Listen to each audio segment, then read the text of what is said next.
Welcome to the official YouTube channel for the Colin Cowherd podcast. Go on, hit the subscribe button. There you go, right down there. If you want to be among the first to hear my weekly takes, NFL, college football, more, right there.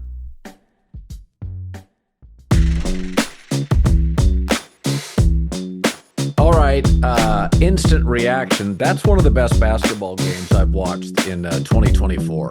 That was a great game, 108-106. Nuggets only shot 9 free throws and hit 8. LeBron had 30 points, 11 assists, played absolutely brilliant basketball. That left-handed shot down the lane in traffic. I think my overall take on the game is the refs let him play. There was that challenge late by the Lakers, the Jokic play with AD, marginal contact. They let it go. Now that, is, I think, big picture. The refs decided tonight, and we've said this through the years, once the playoffs come, it's like the NFL. Refs step out of the way. They don't want to decide this stuff. So that game was intense. It was physical. It was brutal. It was playmaking. I thought LeBron and Austin Reeves were fantastic in the fourth quarter. AD had a tremendous night defensively. He makes Jokic really earn his points. Jokic is going to score 40 points in some of these playoff games, and he was battling tonight to get into the 20s. He was fighting like crazy. Lakers season ends. I have all sorts of notes here, and then they all are meaningless because, like, I have Austin Reeves missing a shot, Jokic coming back and hitting it like a 5-point swing. Then Reeves came back and hit a 3, gave the Lakers a lead. So it's just fantastic basketball. That's as good as basketball gets. I don't believe that's LeBron's last game as a Laker. I don't think it is. I think LeBron still is on any given night. Like Jamal Murray was the best player on the floor tonight in the second half, but toe to toe with LeBron James. I wouldn't retire now. I mean, the reason Tom Brady kept playing, he was still effective. LeBron's still highly effective. And I mean, he also has to look over at AD, and AD was there almost every night this year I thought AD was the best defensive player in the league. It's criminal he wasn't a top 3 finisher in DPOY. He was absolutely, I watch almost every Laker game. He was phenomenal all year long. Offensively, tonight was one of those games he wasn't a big factor offensively, but I think LeBron's a top 6 player in the league. Or around there. I think AD's a top 6 or 7 player. I think they like Austin Reeves. I do think they're going to move off D'Lo, or D'Lo is going to move off them, and they'll try to go get a Donovan Mitchell or a Trae Young. But we said before, I feel like every Denver Laker game feels the exact same.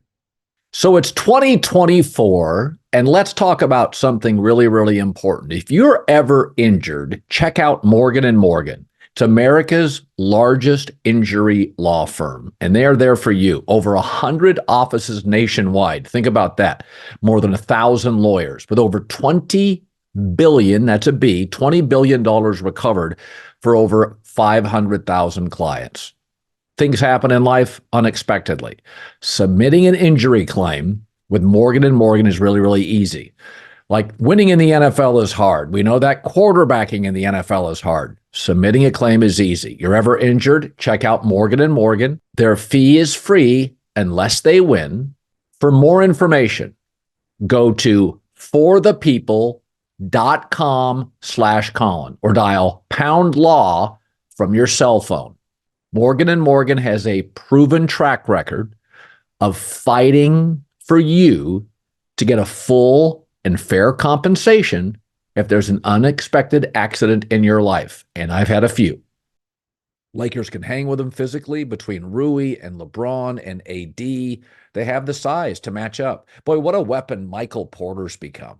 He had kind of a reputation. You couldn't trust him in big spots a couple of years ago. For that size and that shooting touch, he is such a good player. And I look at tonight's game, and the Nuggets had 6 more threes, and it's KCP, it's Jamal Murray, it's Michael Porter. They got weapons. This is a really good team. But the series ended how I had predicted. 5-game series. Denver wins it. Close games throughout. Lakers led for a majority of the series, but Denver's a better finishing team, and they were again tonight.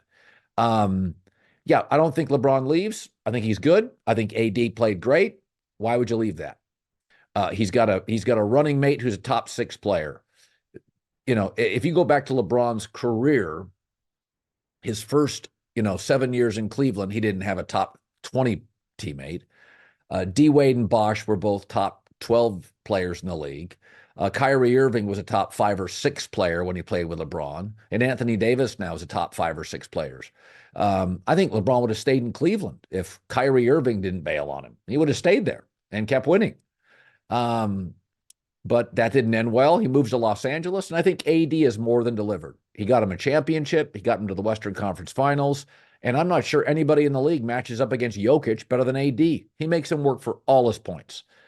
I think the Lakers need one more star. It's not D'Lo. That's why he bounces around the league. And I think Denver's a really good team. Porzingis' injury tonight for Boston, I don't think it's as serious as some are speculating on the internet. I think he'll be back in a couple of games, if not the next game. But I do feel like, to me, what I've watched so far, Denver's the best team in the league. Boston is second. And I think Minnesota is a tough matchup for Denver. Minnesota is the Lakers in terms of size with two bigs and a dynamic player, Ant Edwards, in his early 20s. There's a difference. LeBron, like tonight, LeBron was fantastic in the fourth. LeBron was just terrific. But, we saw a couple times in the series where LeBron was gassed late or AD was gassed late. When you're 22 years old and you're Ant Edwards, you leave a game with plenty in the tank. So I think they'll match up with Denver and give them problems. But Jokic, Jamal Murray, Michael Porter, Gordon doesn't have to score. He's so effective. KCP, it's a very deep team in terms of offensive skill. And 108, 106, hitting 6 more threes was the difference.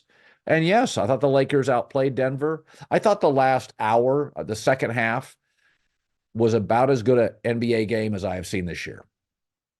It was crazy. We've seen some good ones. The Knicks, Sixers, we saw those couple games in New York that were pretty fantastic.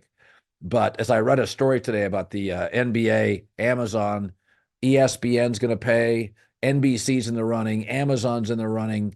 Listen, nobody watches the regular season, and so it's got its load management issues. But when the playoffs start, this is the first round. This is the first round. And I think we've had a half a dozen fantastic games. And the Lakers, they just got to find their 20-year-old star. OKC has one. Denver has one. Minnesota has one. Boston's got a couple. They got to find their 20-year-old dynamic star who can, the tank still has something left in it after the game's over. But overall, I thought, I don't buy into LeBron's leaving. I think he's too good, and Anthony Davis has really become what LeBron was hoping he was the year after the championship in the bubble, when AD came to camp that year out of shape, and LeBron was grumbling privately how disappointed he was. AD's never been better. I thought he was I bailed on the guy 2 years ago. I was over it. He played hurt tonight. He had a weird moment where he got his shoulder dinged. Wasn't a lot of contact, so he obviously played through pain, and and delivered. I got to tell you this: Denver is, I'm sure, tired of playing the Lakers. I know they beat them almost every game, but Rui's size and LeBron and AD, they're a tough matchup for them. Tough matchup. So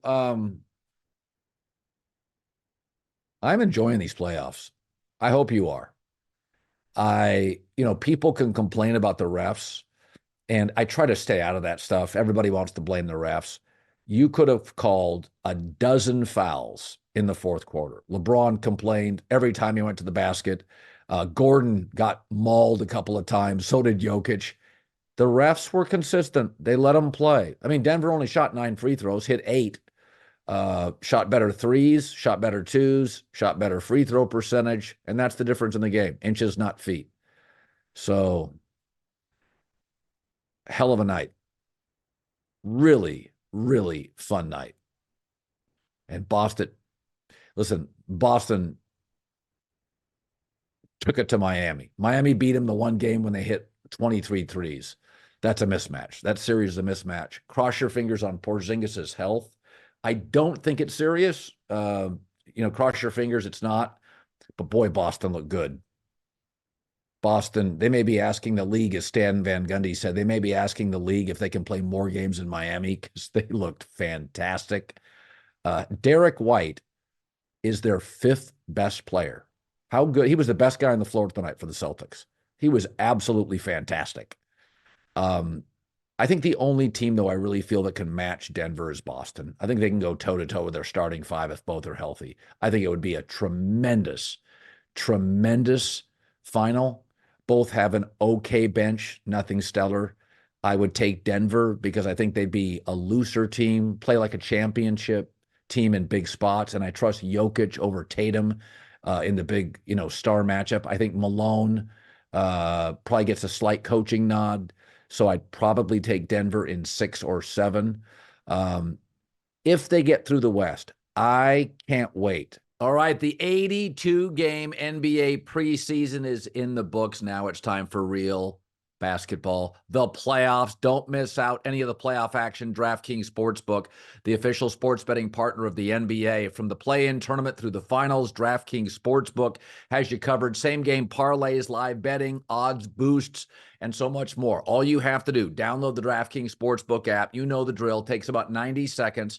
Download the DraftKings Sportsbook app. Put in the code Colin, COLIN. New customers bet $5. That's it, $5 to get $200 in bonus bets, and you get it instantly. You can't lose. Code is Colin, only at DraftKings Sportsbook. The crown is yours. So the Nuggets face the T-Wolves next. I like Denver in 5 or 6. I think it's 6. Again, Anthony Edwards is going to steal a game. And I feel like it's a game in which Denver's playoff experience will matter. But Minnesota matches up. It's interesting. They rolled the dice going with dual centers, and I don't think anybody in the league outside of Minnesota thought it would work. But it's a handful.